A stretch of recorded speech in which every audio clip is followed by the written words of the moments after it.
Dans une récente sortie ce 6 janvier 2025, le président français Emmanuel Macron, lors d'une conférence des ambassadeurs, a affirmé que l'Afrique a oublié de remercier la France. Cette sortie, jugée problématique, a fait réagir plusieurs élites africaines. Voici le récapitulatif des principales réactions en Afrique. Le premier à réagir fut le premier ministre sénégalais Ousmane Sonko, et voici ce qu'il a dit. Alors, le premier ministre Ousmane Sonko dit ceci sur X ou encore l'ancien Twitter.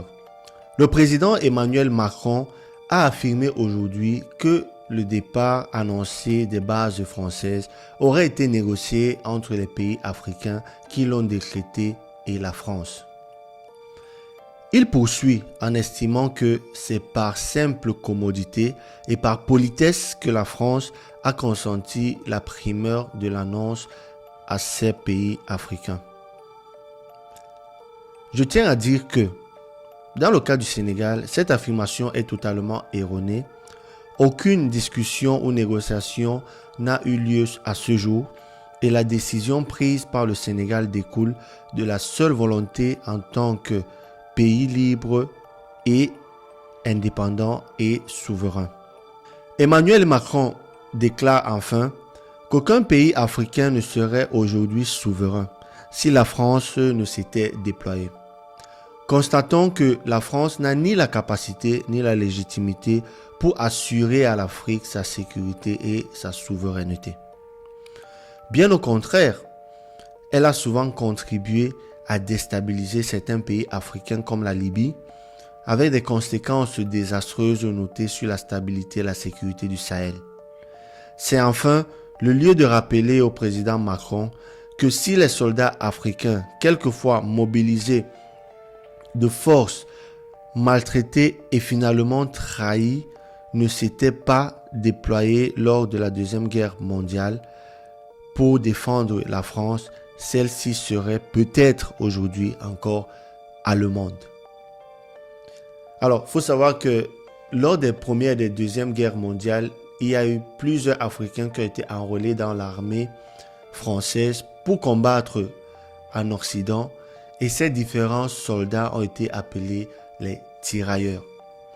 Et les tirailleurs ont d'ailleurs reçu le nom de tirailleurs sénégalais. Bien que tous n'étaient pas sénégalais, peut-être parce que la grande majorité était sénégalaise. Et donc, le premier ministre Ousmane Sonko nous rappelle ici que sans ces tirailleurs sénégalais, qui d'ailleurs pour certains n'ont jamais été payés, d'autres ont été assassinés, d'autres ont été massacrés. Si ça n'avait été pour ces tirailleurs sénégalais-là, la France serait peut-être aujourd'hui allemande. Vous êtes nombreux à regarder nos vidéos, mais à ne pas être abonné à la chaîne. Vous abonner ne vous coûte absolument rien, mais ça nous permet de continuer de produire du contenu de qualité chaque jour pour vous. Alors, abonnez-vous s'il vous plaît. Et comme on pouvait s'y attendre, une réaction n'a pas manqué de venir également depuis le Tchad, où le président en charge, Mahamat Déby, a tenu à s'exprimer lui également sur la sortie d'Emmanuel Macron. Voici ce qu'il a dit.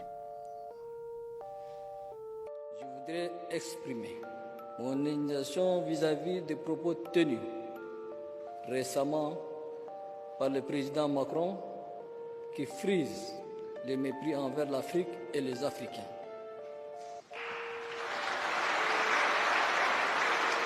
Je crois qu'il se trompe d'époque.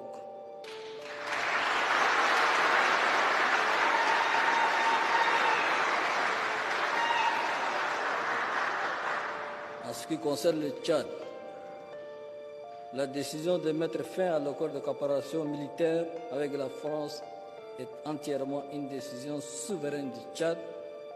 Cela ne souffre d'aucune ambiguïté. Vous l'avez vous-même entendu, le président tchadien dit « Le retrait des troupes françaises au Tchad est une décision exclusivement tchadienne et cela ne souffre d'aucune ambiguïté. » Donc, le président tchadien, lui également, s'inscrit en faux dans ses propos du président français Emmanuel Macron, qui affirme que c'est d'un commun accord que les bases sont en train d'être retirées en Afrique et que l'armée française est en train de retourner en France. Et on aurait pu penser que ça aurait suffi, mais il y a d'autres personnes qui se sont prononcées également pour s'indigner, en instant du Premier ministre malien Abdoulaye Maïga, qui a tenu à s'exprimer lui également sur cette sortie du président Emmanuel Macron. Écoutons-le. La dernière sortie de Macron, les Africains en ont suffisamment parlé. Les intellectuels ont écrit, des syndicalistes, des journalistes, mais les hommes politiques, il y a des très courageux qui en ont parlé, parce que généralement, les Africains ne répondent pas au président français, même quand ils les agressent. Le premier Sénégalais lui a donné un coup, je crois qu'il ne va jamais oublier. Le président du Tchad lui a donné un coup, je crois, qui est fatal. Mais ce que beaucoup oublient, c'est que le 26 décembre, moi j'écoute tous les présidents du Niger, le général Tchani, il a donné une interview longue, mais quand vous suivez jusqu'à la fin, il avait déjà averti sur tout ce que la France prépare sur le plan militaire. Tout. Même le mouvement de ces bases, le président Tchani les a dénoncés, en les nommant, en donnant des dates, des précisions. Et je suis certain que ce qui s'est passé au Tchad, il a informé le président tchadien. Le président du Burkina Faso appelle toujours à une résistance, à la guerre de haute intensité. Et il faut vous préparer à ça. Il faut la guerre de haute intensité contre le terrorisme. Il y a un pays... Malgré les réactions du Premier ministre malien, le président français n'a pas manqué lui également de faire une réaction et dit que c'est une honte pour une junte militaire issue d'un second coup d'État. Et il profite d'ailleurs pour leur dire d'organiser les élections en février 2025. On peut dire que le président français, bien que toutes les élites africaines sont en train de faire des sorties pour adresser sa prise de position dans laquelle il s'est exprimé de façon méprisante vis-à-vis des Africains, il a quand même trouvé bon de répondre au Premier ministre malien que le gouvernement en place est illégitime, car il est issu d'un coup d'État et que si ce n'était la France aujourd'hui, c'est que le terrorisme est encore en proie au Mali. C'est vraiment drôle. Néanmoins, c'est la sortie la plus attendue, comme vous le savez tous sur Internet, lorsqu'il s'agit de géopolitique en France, ou alors des pays du Sahel, ou encore plus des pays de l'AES, est toujours la sortie du capitaine Ibrahim Traoré. Les Africains ont longtemps attendu sa sortie, et voici ce que le capitaine Ibrahim Traoré a trouvé à dire par rapport à cette sortie d'Emmanuel Macron. L'impérialisme. Toutes les occasions nous sont offertes pour pouvoir comprendre l'impérialisme, ses manifestations. Quand je prends dernièrement les propos de Emmanuel Macron sur l'Afrique, eh bien, tout Africain conscient devrait donc comprendre très vite tout ce qu'il a pu nous dire et qu'est-ce que ça signifie. Le général Tchani a dit il n'y a pas longtemps du changement donc de tactique ou de stratégie des forces françaises en Afrique. Et je pense qu'il est venu le confirmer. Il s'agit de dissoudre et de garder un dispositif socle. Et Emmanuel Macron l'a si bien dit qu'on ne peut que le remercier pour cette sincérité. Même si certains ont voulu mettre la poudre aux yeux de leur population, mais la réalité finit par rattraper aussi. Ils ne partiront pas de certains pays. Ils ont juste dissous le dispositif. Vous ne les verrez plus dans des bases. Mais dans les ambassades, ils seront là.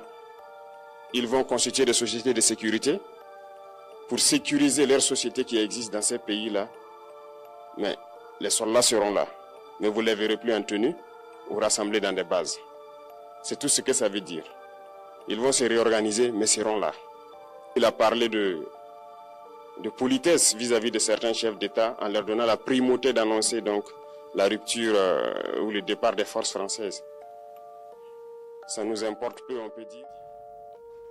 Alors, le capitaine Ibrahim Traoré est en train de nous avertir que malgré les propos du président français et malgré le fait qu'on a demandé explicitement à ce que les bases militaires soient retirées, que les soldats ne vont pas pour autant quitter les pays africains, mais ils vont rester dissimulés dans la population. Ils seront en civil, ils vont constituer d'autres organisations, ils seront peut-être dans les ambassades, mais ils seront là, ils seront en civil, ils ne seront pas dans les bases militaires comme actuellement, de façon visible, mais de façon invisible, ils seront là.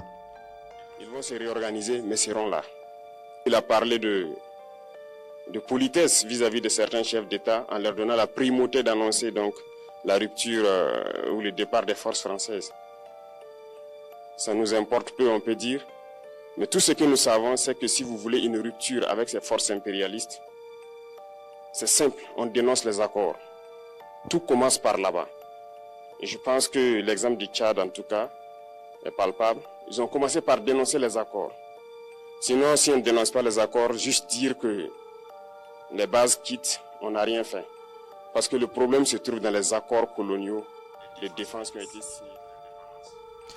Alors, il dit de dénoncer les accords. Il ne suffit pas que les bases partent, mais de dénoncer les accords. Et effectivement, certains de ces accords qui ont été signés et renouvelés même dernièrement contiennent des informations assez particulières. Si vous êtes intéressé par une vidéo dans laquelle on parle des différents accords publics, bien sûr, parce que certains sont encore cachés, publics, qui ont été signés par certains États africains, pourquoi pas, faites-nous savoir en commentaire et on va vous faire une vidéo par rapport aux accords coloniaux qui ont été signés entre la France et les pays africains. Le plus dangereux n'est pas ceux-là que vous voyez dans les bases. Le plus dangereux, ce sont les conseillers militaires. Les conseillers militaires existent dans tous ces pays.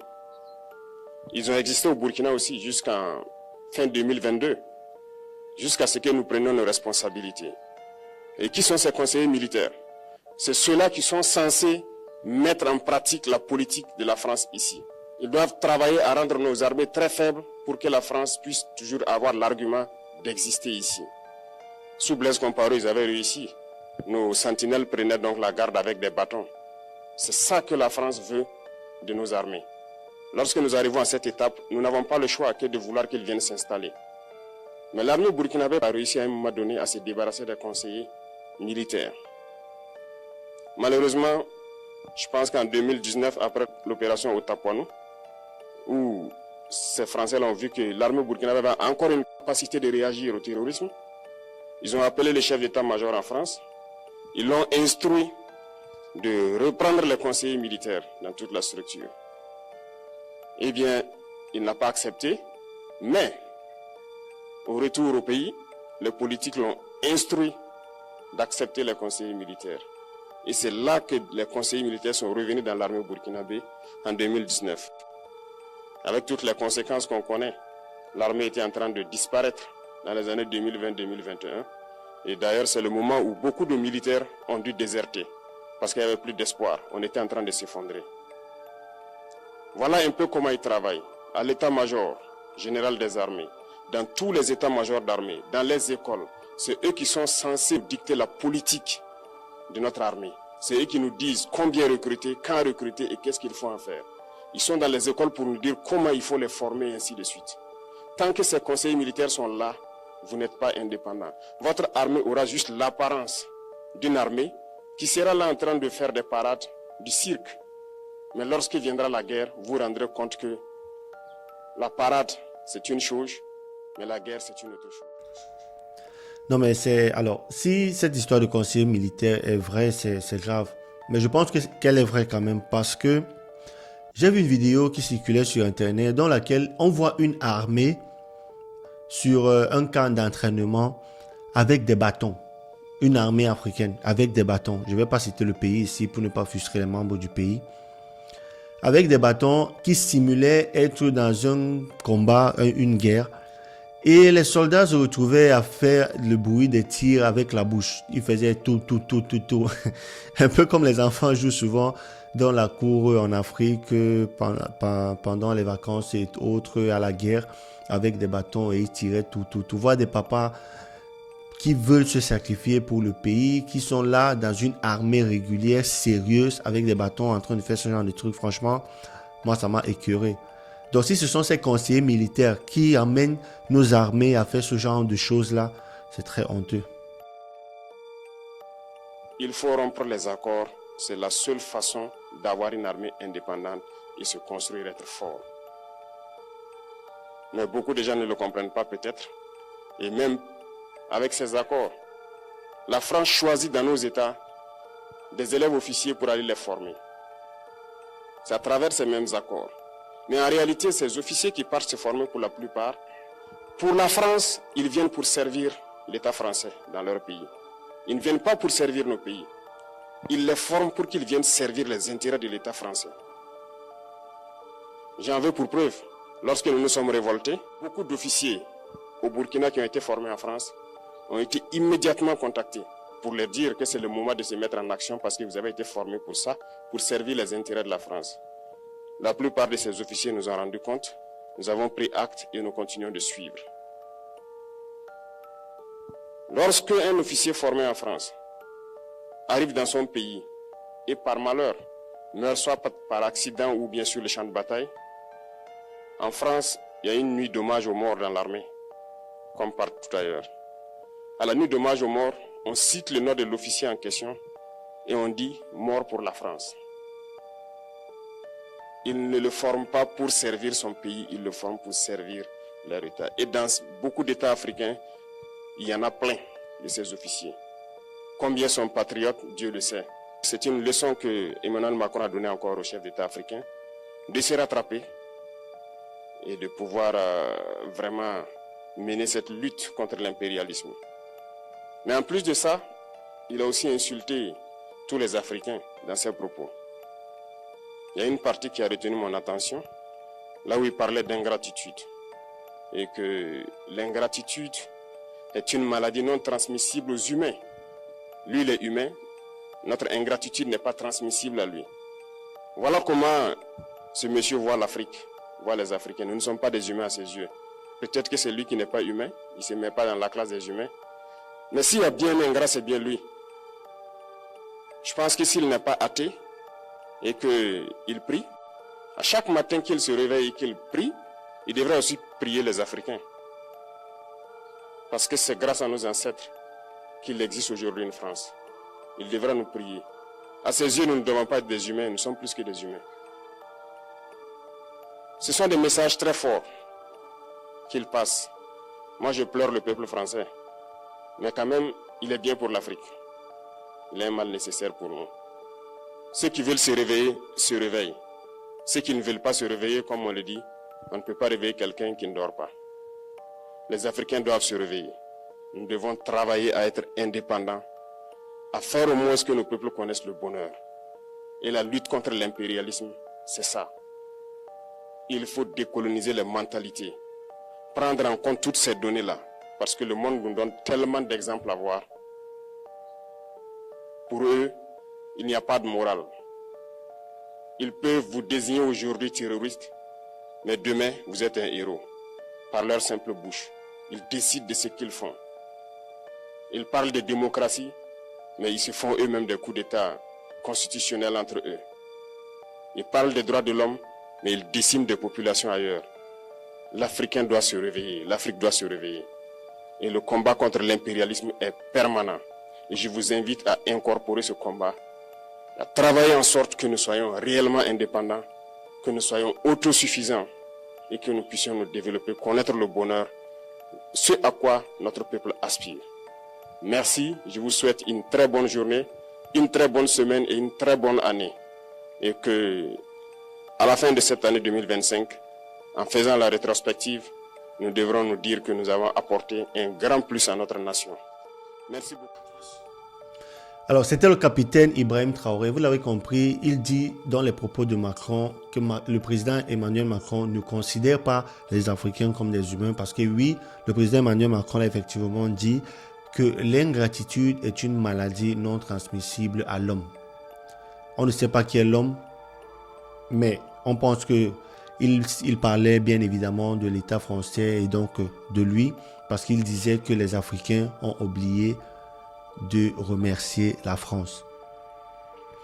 Dites-moi vous ce que vous avez pensé de ces 4 réactions. Qu'est-ce que vous avez pensé de la sortie du président français Emmanuel Macron? Quelle est la sortie qui vous a le plus marqué? Laissez-moi votre avis en commentaire. Et moi, je vous dis à très bientôt pour une autre vidéo sur Mba Media. Et si vous n'êtes pas encore abonné, surtout, n'oubliez pas de le faire. Ciao.